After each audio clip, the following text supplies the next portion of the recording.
Hi, this is Robert Harriman, and welcome to Outbreak News TV. Today's guest is very familiar if you read news on various issues of infectious diseases and medicine because he's a frequent expert commenter, article after article.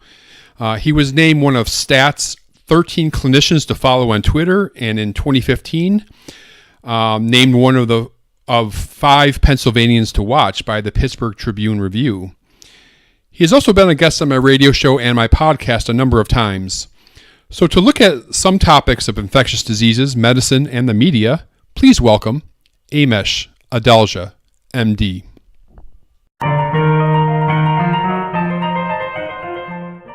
Dr. Amesh Adalja, how are you today, sir? I'm well, thanks. Let's start out with giving a little background about yourself. Who is Amesh Adalja, and talk about your background in infectious diseases and medicine, and what's your current position? So I'm an infectious disease, critical care, and emergency medicine physician that's based between Pittsburgh and Baltimore. I have been an infectious disease physician since I finished my fellowship in 2009, and I am from the Pittsburgh area, but I became affiliated with the Center for Biosecurity, which is now the Center for Health Security, back when I was an infectious disease fellow, because it was a think tank focused on infectious disease emergencies such as bioterrorism, emerging infectious diseases, and pandemics. And now I'm a senior scholar at the Center for Health Security, which is now part of Johns Hopkins University. And I also practice clinically in the Pittsburgh area, infectious disease, critical care, and emergency medicine. So what does a senior fellow at the Johns Hopkins Center for Health Security, what is your day-to-day? Is there a day-to-day? So as a senior scholar, I do a lot of my own project work. So I might work on projects on pandemic pathogens or vaccine policy or economic incentives for emerging infectious diseases, where I'm trying to bridge a gap between the science and medicine aspect of the problem and the policy implications for that. So I do a lot of that work. So it's not like day-to-day busy work, but a lot of thinking, because we technically are a think tank. So I spend a lot of time thinking about that, writing about that, talking to people about these topics, and then trying to keep completely abreast of what's going on in the world from infectious disease, which can be a full-time job in its own right. And I'm very active in media, social and traditional media, speaking to people about infectious disease issues. And that's sort of my day-to-day. And then I fit in clinical work pretty frequently as I can, sometimes night shifts, sometimes weekends, in order to keep my skills up and keep abreast of what's going on day-to-day in the hospitals. Yeah. Can you talk about somebody who's been a mentor to you, who you look up to, either in your past or present? So being at the Center for Health Security, you can't really avoid talking about its founder, who was D.A. Henderson. And D.A. Henderson was a mentor to everybody at the center, and I particularly had a really exceptional experience with him, just watching his approach to problems, for example, during the H1N1 pandemic in 2009 or the Ebola outbreak in 2014, and countless other things, just watching his mind and how he approached these problems, and then actually collaborating with him on certain projects that I worked with with him, such as looking at the patterns of infection during H1N1, looking at how best to tackle the Ebola outbreak in West Africa, that type of thing, just the way he understood these problems at a very genius level and could really see into the outbreak in a way that I've never seen before, and his ability to really remain true to the facts no matter what the political consequences were. So in that sense, I think he's been the biggest mentor in my career. And I would also say that Tom Inglesby, who's the director of the center, is also a mentor to me and has really tried to allow me to flourish and explore all my interests in this field, and gave me an opportunity to come to the center as a fellow, and has supported me strongly through its transitions from the University of Pittsburgh to Johns Hopkins. So, and his approach and how he has really excelled as a first-generation biosecurity expert is also a model for me. Well, those are a couple of big names, that's for sure. Big names in the world of infectious diseases. Dr. Adalja, let's talk about your role in the public eye and the media. You're constantly quoted in articles. I see it all the time. You do TV appearances, podcasts. You've been on my podcast a number of times, on my radio show. Clearly, you find this to be really important. Can you discuss your thoughts on medicine and the media? it's really crucial for scientists and people who are in medicine to engage with the public, because this is a time when there is a lot of misinformation being sowed everywhere you look, that people don't understand what facts are, what is a viable hypothesis, what is completely arbitrary, what is worthy of further study, what isn't. And there are a lot of people who take advantage of that and sow mistrust. And we first saw this, I think, in my real rise to doing lots of media was during the Ebola outbreak in 2014, where there was basically widespread panic that was mostly unwarranted that was occurring, and there weren't people out there giving the general public and policymakers important information. So I do think that helps to optimize our response, because many times our policymakers and politicians are going to be responding not to the science, but to what their constituents say, what the general public is talking about, what the press is saying. So if you're not there influencing it, bad decisions are going to get made, and you're not on the record to actually try and correct it. I think it actually makes the response much worse to an outbreak. So that's one part of it. And I do think that it's also part of shining a spotlight on science, because there's so much going on in science. And if you look back generations ago, many Americans could name astronauts and scientists, but now most Americans can't even name a living scientist, let alone an astronaut. So this is something that has really, that I value very highly, science and medicine. I think it's what's brought humankind kind of into the apex of where it is now, with really long lifespans and all kinds of great things that we're able to do. And a lot of that is because of science. So in my way, by doing this, I'm trying to popularize science, show people how fascinating it is, how interesting it is, and how it's always changing. So that's sort of what I bring to it when I do these media appearances. Yeah, and totally appreciate it too. Now, about a month or two ago, the World Health Organization released their 10 threats to global health in 2019, and I want to touch on 3 of them with you today. First is the issue of vaccine hesitancy, a huge topic today. What are your thoughts on this massive problem? So there's many different ways to think about this. There is this culture of the anti-vaccine movement that's driven by celebrities and certain other individuals like Andrew Wakefield and Barbara Loe Fisher, who have really been pushing these ideas into the media and into social media and into people's minds. And I think they are a major problem, because they're undermining confidence in vaccines by spreading basically arbitrary myths about vaccines that have been disproved multiple times over. And you have their influence seen in many different areas where we have pockets of children who are under-vaccinated, and the result is things like the measles outbreak that you're seeing in Washington. We've seen they had measles outbreaks about a decade or two ago in England after Andrew Wakefield's paper was published, and the MMR vaccine uptake went down in England. So I do think there's huge consequences there, and I think as a member of the general public, people might be very confused, because there is it's very hard for them to kind of sift through all this information. Most people in the general public today don't even know anybody that's ever had measles, so they've not seen these diseases, and they kind of have the luxury of not knowing about them. So they also have the luxury of sort of believing what they might see on Facebook that has the ring of truth in it, but has really been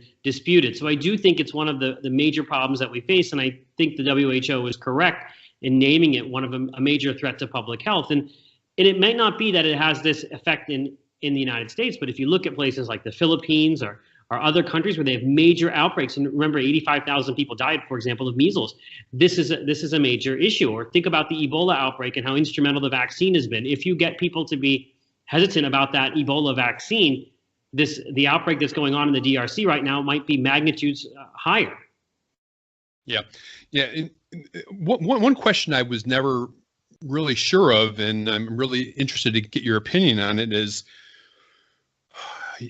the social media and the mommy blogs and all that. They have such a powerful voice. Do you think the scientific community and the health community have done an adequate job of getting the word out there about vaccines?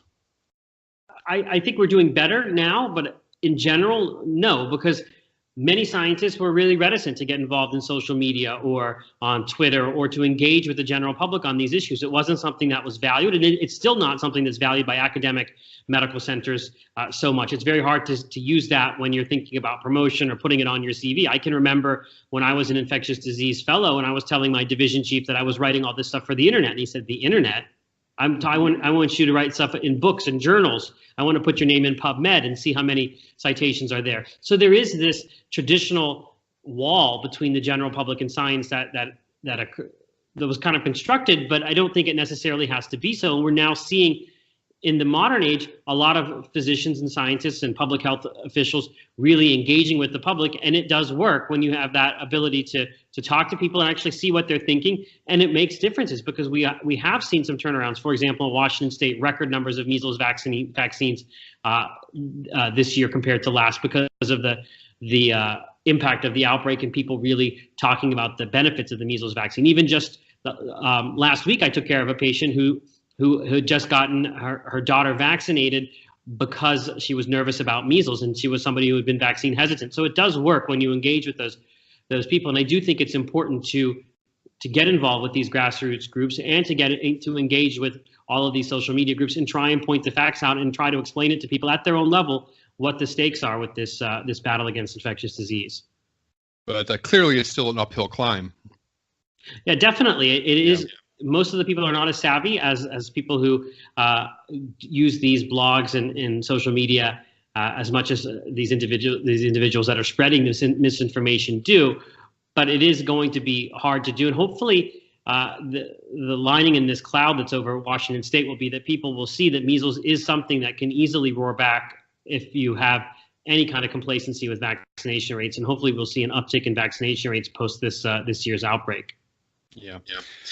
A couple questions with a little bit of a political bent. What are your thoughts about YouTube and Facebook and Twitter and other type of social media platforms talking about or wanting to ban anti-vax content?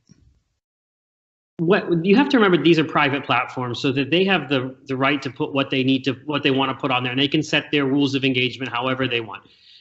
I think as a consumer or somebody that uses those platforms, I would really like it if they would not post things or allow things to be posted that were completely false and intended to sow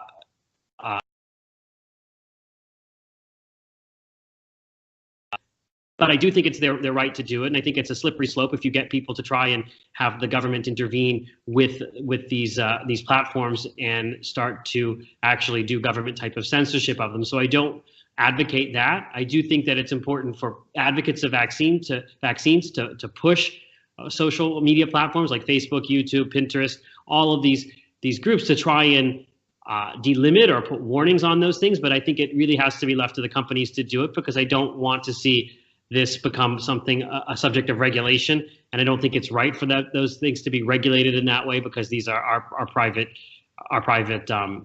sites. And I might be somebody that's takes a little bit of a different view of this than other people that are pro-vaccine advocates, but I do see the downside of this becoming a political issue rather than just being something a content curating type of thing that Facebook or YouTube or Twitter might do. Yeah. And recently, FDA Commissioner Dr. Scott Gottlieb stated that the failure of some states to narrow vaccine exemptions was, quote, going to force the hand of the federal health agencies, close quote. Is this a federal role? It's hard to really see a major federal role here, because states have traditionally regulated vaccines, and these regulations are coming from school districts that are setting their entry requirements. So it's very removed, I think, from what a federal role would be in this situation. However, I do think that there probably are Department of Education funds that can be used as a carrot and stick. But in general, this is really a state role, and I think it would be a little bit difficult for the federal government to get involved in vaccine regulations of individual school districts in individual states without really running into issues of jurisdiction. Yeah. Okay, let's switch gears a little bit and talk about antibiotic resistance. And this is one of the issues of the top 10 with the World Health Organization. What are your thoughts on this crisis, and what's the answer to it? Antibiotic resistance is probably one of the most pressing public health threats that we face. You have to remember that antibiotics not only treat infections that people come down with, pneumonia or skin infections or urinary tract infections or sepsis, they also facilitate much of what happens in modern medicine. So when you go into the hospital and get an artificial hip, you're getting an antibiotic prophylactically to prevent a surgical site infection. When you get an organ transplant, you're getting antibiotics to prevent you from getting an infection when you're immunosuppressed. When you get cancer chemotherapy, the same thing, antibiotics are essential. So when we lose antibiotics, it's not just that we're going to have people getting infections that might not be treatable. You're also going to make it very hard to practice medicine as we know it today. So what the specter of antibiotic resistance will do is basically bring us back to the pre-penicillin era. And I think that's a very scary thing because so much that we do is based on antibiotics and taken for granted. The solution is a very hard one because antibiotics are a very different type of medication than anything else that's on the market, because the more you use it, the less effective they become. And it's really going to have to take a lot of innovative thinking regarding the economics of antibiotics, trying to find ways to come up with alternative payment models so that people are not paid based on how much revenue. So pharmaceutical companies aren't paid based on how many units they sell of a certain antibiotic. Maybe something like a Netflix subscription model, which we've heard used with the hepatitis C drugs. That might be something that could work with antibiotics. The other thing is we got to move beyond traditional antibiotics, looking at other options like bacteriophages, lysins, monoclonal antibodies, immune modulators, a whole host of things that are really very narrowly targeted, very specific, and have very low levels of resistance. And I think this is very encouraging. I did a project for this at the center, and now we're seeing in the last couple of years several experimental uses of bacteriophages in very serious infections that have gotten a lot of interest from the press. And this hopefully will be the start of something that will move us beyond antibiotics to very specific therapies that were actually historically used before antibiotics. So maybe we'll see kind of a return to these past things because antibiotic resistance is taking us that way. Yeah, and the third World Health Organization issue I want to talk about with you is they list dengue fever as one of the top 10. And clearly, this is a huge global issue. But I want to ask you, what are your concerns of the next chikungunya or Zika spreading like wildfire in South and Central America? There's other viruses down there, and we really haven't. We're waiting for the next one. What are your thoughts?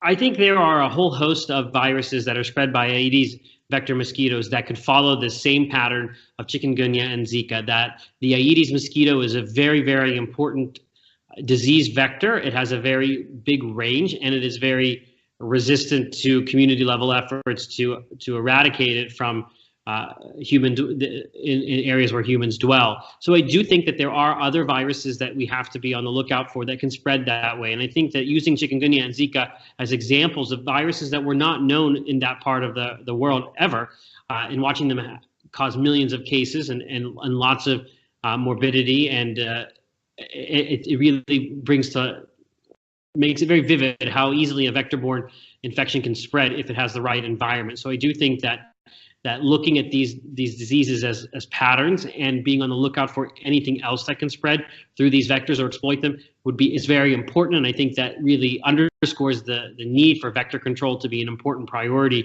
in parts of the world which are inundated by these mosquitoes.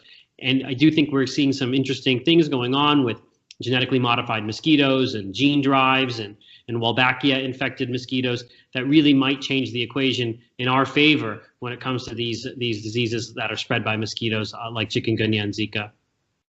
Any concern about yellow fever spreading outside of Brazil or possibly into Venezuela? Or I would say that when it comes to any infectious disease, there's always a chance that it's going to show up in Venezuela right now. You basically have a failed totalitarian state where people have no nutrition, no access to vaccines, no access to medication. So anything is on the table with Venezuela. We've seen diphtheria there, we've seen measles, malaria. All three of those things are going on in Venezuela right now. So I would be concerned about yellow fever spreading into any of those areas that have the right mosquitoes.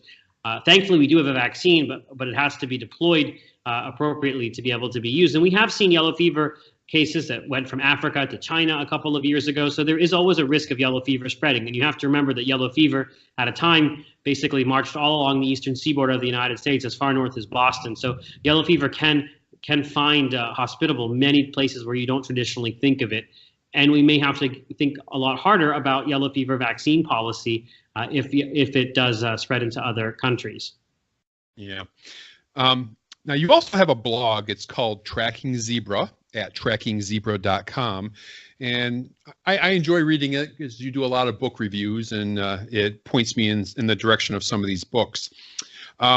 One book you reviewed was Lyme, The First Epidemic of Climate Change by Mary Beth Pfeiffer. And I also had her on the podcast some time ago. And I want to write something that you wrote on your blog. There are several areas with which I strongly disagree with the book.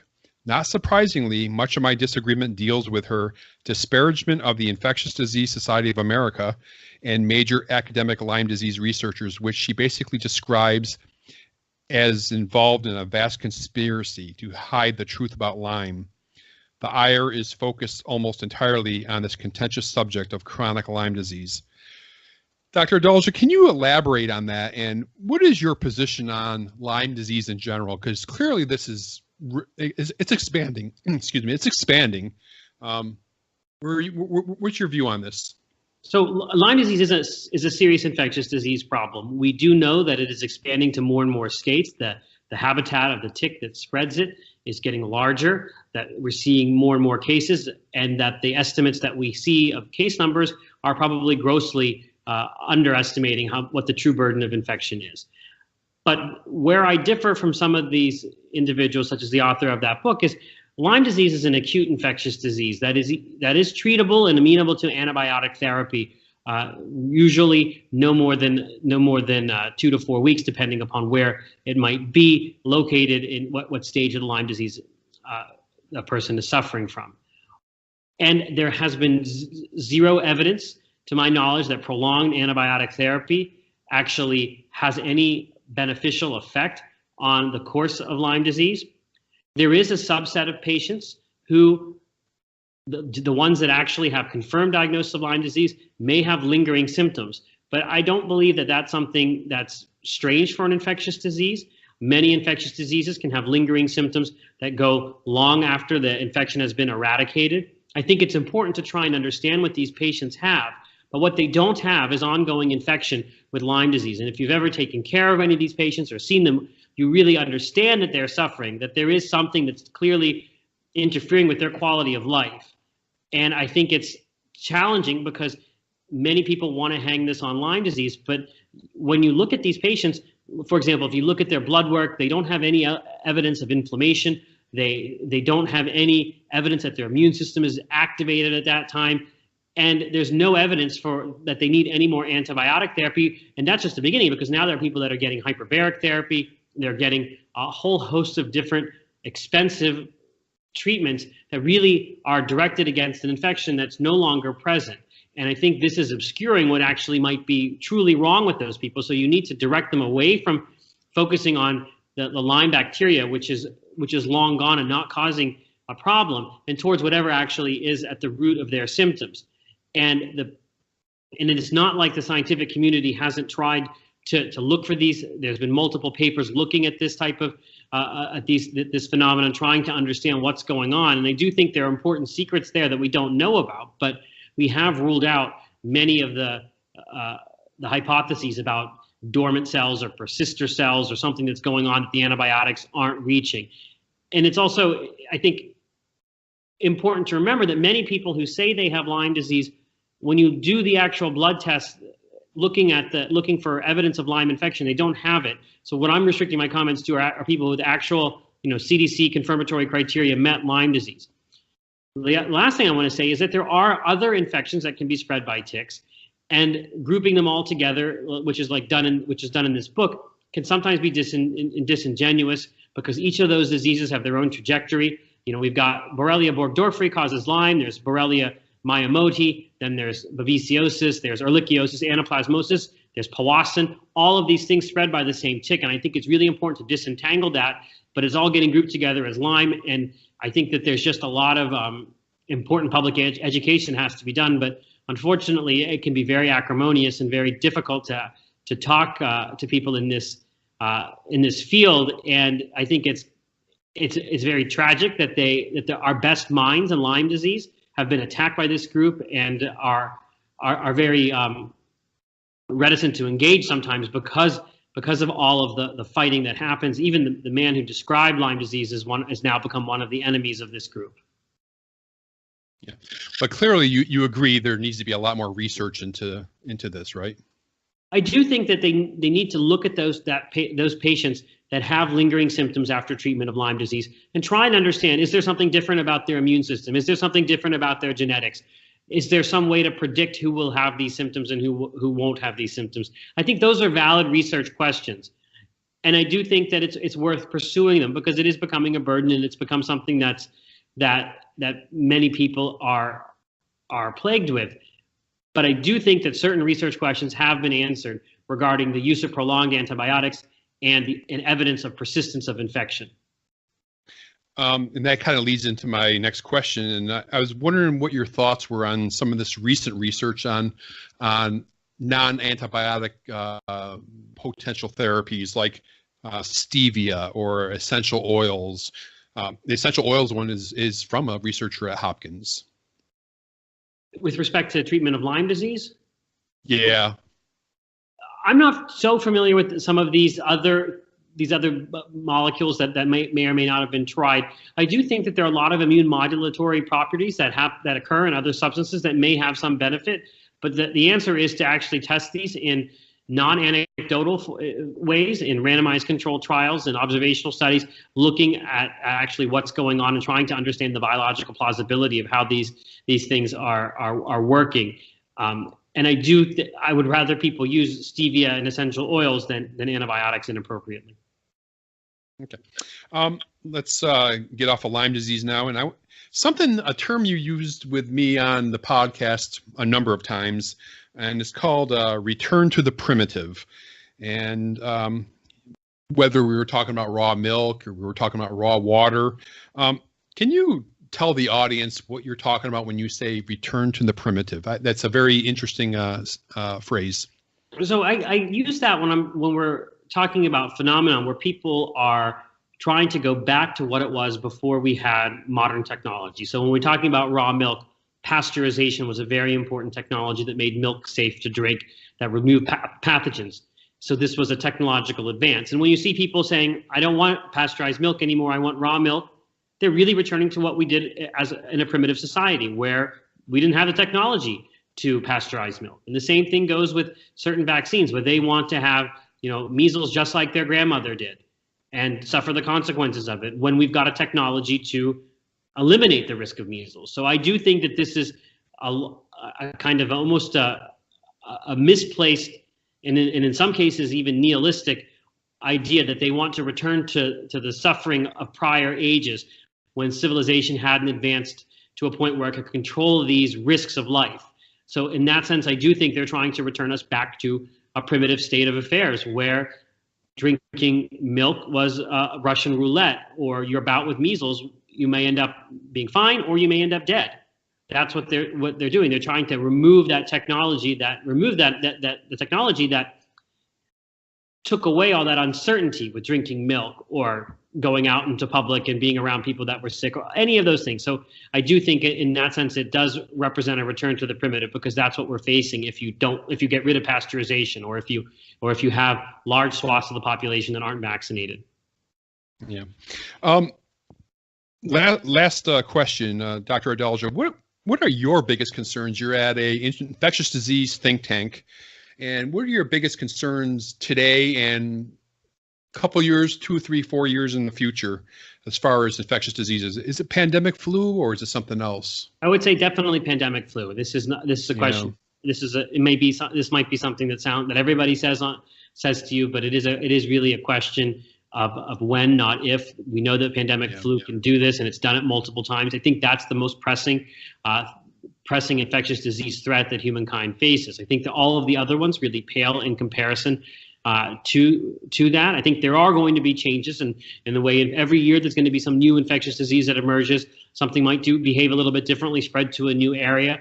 But I do think that those are all containable issues when compared to pandemic flu. When you're talking societally or existentially, I think that there are going to be challenging times ahead with antimicrobial resistance. There are going to be very interesting times ahead for HIV and trying to eradicate this virus. I think polio eradication is another thing that's going to be a pressing issue in the coming years as we get closer to that. Bioterrorism always remains a threat, especially after we've seen increased chemical weapons use, specifically by Russia in England, using Novichok agents to poison somebody. We've seen VX be used as an assassination tool by North Korea. So I do think that bioterrorism is also something that's important. But I think if you had to rank them, pandemic flu is the highest risk that I place. Yeah. Now, if someone wants to follow you on Twitter or other social media, where can they go? So I'm on Twitter.